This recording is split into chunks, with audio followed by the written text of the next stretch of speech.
Hola, ¿qué tal? Muy buenas tardes. Bienvenidos a Dinero por Excelsior Televisión. Tenemos, como siempre, mucha información de economía, negocios y finanzas.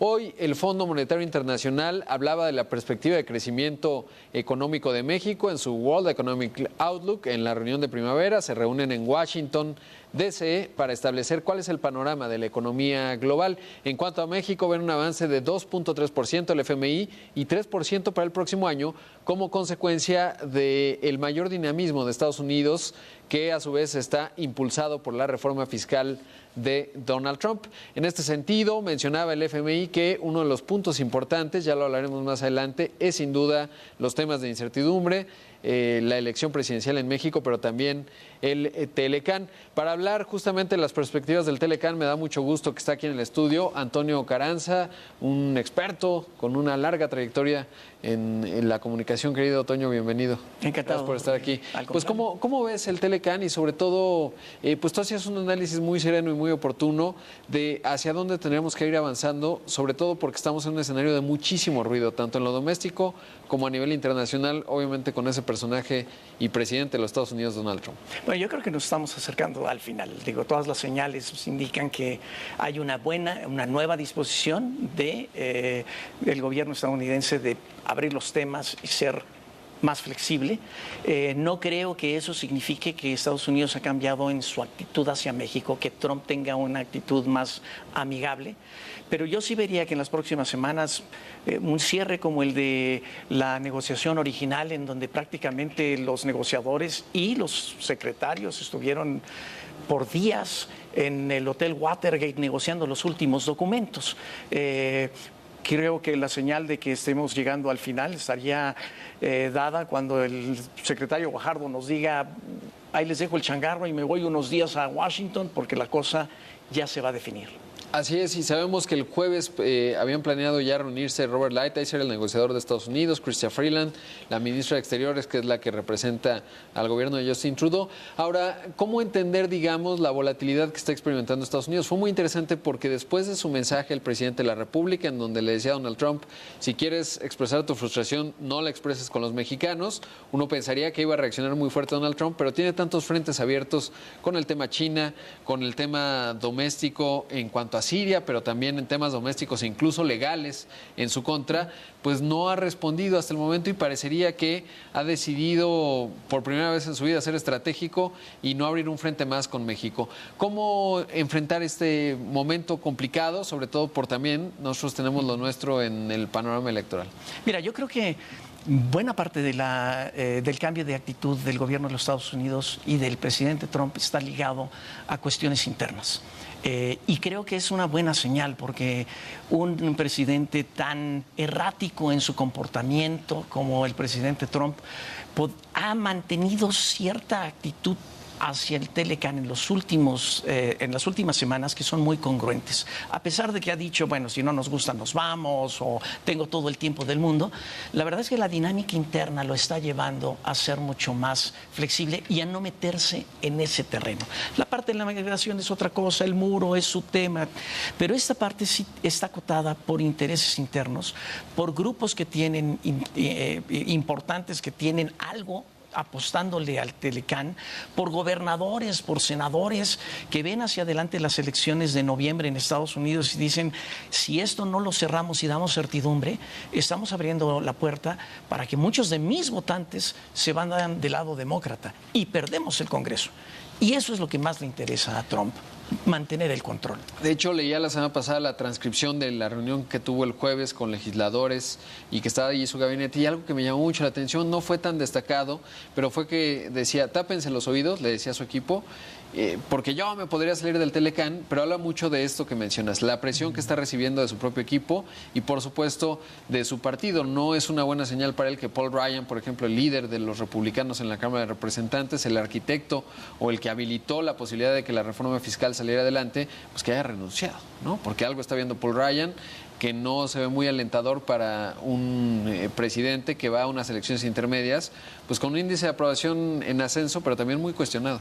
Es verdad, y creo que eso habla aún más de lo acotado que ha sido el presidente Trump. Si tú te pones a ver, en el caso del Telecán, porque si tú te pones a ver cómo lo han dejado ya gentes serenas, que antes acotaban sus temas y trataban de influir en él y han ido dejando su grupo. Hoy tiene él un grupo más hecho a su persona, más difícil de que le digan que no.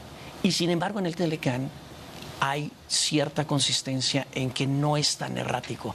Y eso creo que habla mucho de que tiene muchísimas gentes alrededor, empresarios, políticos, congresistas, que le dicen, si tomas esa ruta, no es una ruta en donde nosotros te vayamos a respaldar.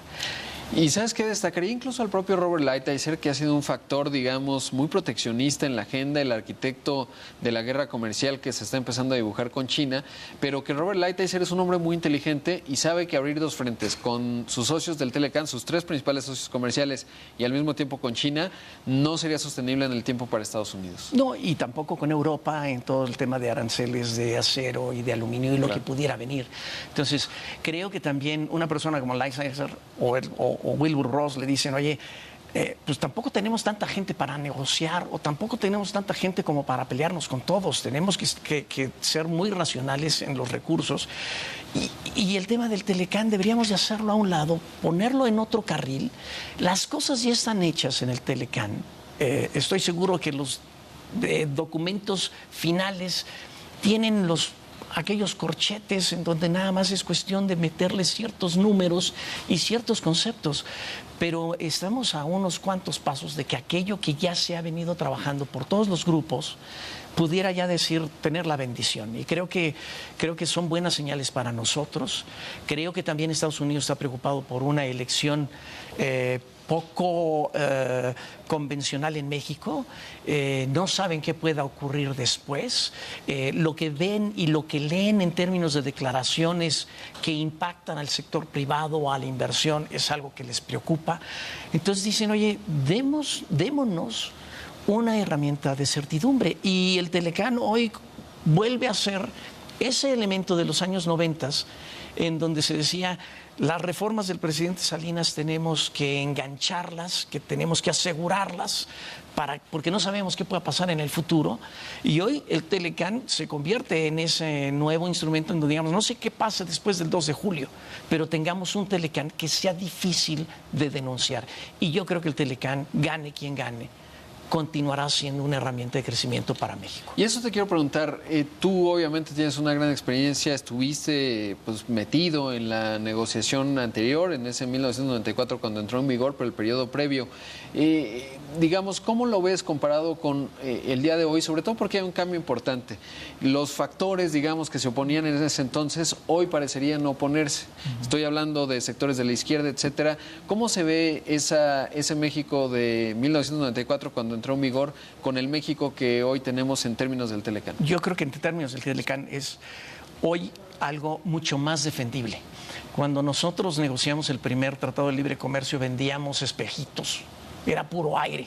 Podíamos decirle a la gente que en el futuro podíamos tener inversiones automotrices, que en el futuro podíamos tener plantas de pantallas planas que fueran muy exitosas. O sea, no lo teníamos en ese momento. Nosotros habíamos pasado de una economía muy protegida a una abierta en cuestión de pocos años. No teníamos esa infraestructura y del otro lado no había quien nos vendiera. Claro. Le decíamos a los cuates del otro lado, nos vas a poder vender. Van a poder entrar tus manzanas y tus ciruelas y tus estos, pero no existía la riqueza y la profundidad de una relación comercial como la que hoy tenemos. Hoy nosotros estamos dando la pelea en Estados Unidos y el gobierno y el grupo empresarial detrás de ello está haciendo un buen trabajo, pero la realidad es que la fuerza contra Trump proviene de gente que hoy vende a México cosas y no quiere dejar de venderlas. Y una de las cosas que cuando vinieron los agricultores de Estados Unidos a México para decir queremos el Telecán, les preocupó es que una semana después el primer embarque de trigo de Argentina llegó a México. Claro. Y dijeron, bueno, o sea, ¿para qué vamos a abrir la puerta a México de que vea otros mercados y sustituya nuestras exportaciones cuando ese es un mercado que ya ganamos? Y eso es lo que le dicen a Trump. Por supuesto, y ahora tuve la oportunidad de estar en Texas y hace unas semanas Greg Abbott, el gobernador de Texas, que no es cosa menor, es la segunda mayor economía estatal de los Estados Unidos, pues prácticamente compartía los puntos con México, ¿no? Es decir, tengamos cuidado con la resolución de controversias, tengamos cuidado con las reglas de origen porque estamos muy integrados y nos podemos lastimar los propios estadounidenses si nos empeñamos en posturas poco flexibles, pero sobre todo dañinas para nosotros. Es correcto. Y dañinas también políticamente hablando, porque con 24 diputaciones que tengan los demócratas que ganen, ya tienen la mayoría en la Cámara de Representantes. Obviamente no tendrían que perder ninguna, pero y con 2 senadores pueden ganar el Senado. Ahora, eso es importante porque en el escenario de México, supongamos que Estados Unidos no se pone flexible en temas, parece que en reglas de origen ya, en temas de estacionalidad no lo sé, y en el Sunset Clause o esta cláusula del ocaso que implica cancelar el Telecán cada 5 años y volverlo a negociar. Supongamos que no ocurre, no son flexibles y pues a Trump se le acaba el tiempo porque si no lo presentan en mayo, el principio de acuerdo, no lo pueden presentar al Congreso actual donde tiene mayoría y entonces se extiende el tiempo y si el próximo Congreso es demócrata, pues nos quedamos como estamos, ¿no? Es correcto. Y entonces ellos podrían denunciarlo, salir, cosa que veo muy difícil que ocurra. Eso es algo que a pesar de la retórica de Trump no ocurrirá. Creo que estamos muy cerca de tener un acuerdo que modernice el tratado y que lo ponga como punta de lanza de muchos otros negocios que se pueden hacer en México. Y yo sí estoy optimista de que vamos a tener una buena negociación. Tenemos extraordinarios negociadores que se forjaron pues en el calor de la primera negociación cuando no existía gente que pensara en fronteras abiertas en México. Veníamos de otra escuela económica. Así que yo sí estoy confiado en que eso va a ocurrir y creo que el ruido mediático que vamos a tener con todo lo que... Los corresponsales extranjeros en México van a escribir el 90% del tiempo de aquí al 1 de julio sobre las elecciones. Claro. Lo que la gente va a escuchar en Nueva York y en Washington son elecciones que son impredecibles y que son preocupantes desde la perspectiva de un inversionista extranjero. Eso tiene que ejercer cierta presión sobre todo el establishment de Estados Unidos para decir, hey, ¿a qué jugamos? Claro, ayer yo ya veía, por ejemplo, lo que en la conferencia de Carlos Slim, pues las principales preguntas y las que se replicaron a nivel internacional era el Financial Times, el Wall Street Journal, etcétera, y eso incluso los reporteros que normalmente escriben del Telecán, esos corresponsales, ayer estaban hablando de otra cosa, la elección y el enfrentamiento, o no enfrentamiento, pero la discrepancia en opinión del hombre más próspero de México, el que más se conoce en México en los círculos empresariales, y por el otro lado, pues el candidato más visible o el que va en primer lugar de acuerdo a las preferencias, y bueno, pues eso nos habla mucho de esto que estás mencionando. Y es, digamos que ese es el discurso público, alguien que sale y que tiene el valor de decir esto es lo que yo pienso, pero abajo de la superficie, en esas corrientes subterráneas en donde todos los empresarios hablan entre sí y el cuate de Francia le dice cómo ves las cosas en México y el cuate de España y el cuate de Estados Unidos quieren explicaciones de sus contrapartes.